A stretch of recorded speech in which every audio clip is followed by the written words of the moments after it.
Жедел жәрдем көлігіне мінгіңіз келмесе, үйде отырыңыз. Атырауда 15 жедел жәрдем көлігі бір мезетте қала көшелерімен жүріп өтті. Республикалық акцияның мақсаты айқын. Халықта сақтық шараларын сақтап, себепсіз сыртқа шықпауға шақырады.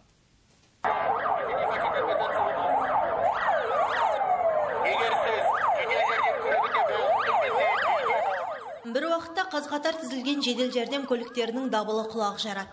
Орталық көшемен қатынаған темір тұлпар жүргізушілері де әдетте жаны ұшырып, зулап жүретін жедел жәрдем машиналарының керуеніне таңырқап қарады. Шеруді көзбен көрген тұрғындар ұялы телефонына түсіріп, оны әлеуметтік желіге жариялаумен әлек болды. Шындығы сол, бұл шара онсыз да жанын шүберекке түйіп жүрген тұрғындарды үрейге бөледі.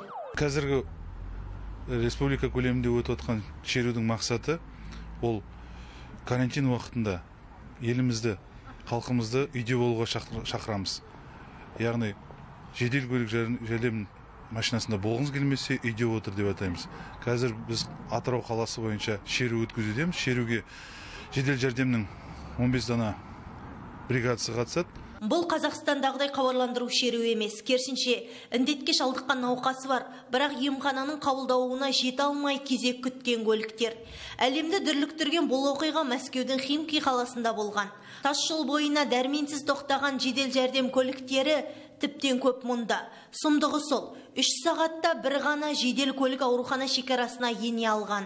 Осы күйге түспеу үшін бүгін біз бейқамдыққа салынбағанымыз абзал.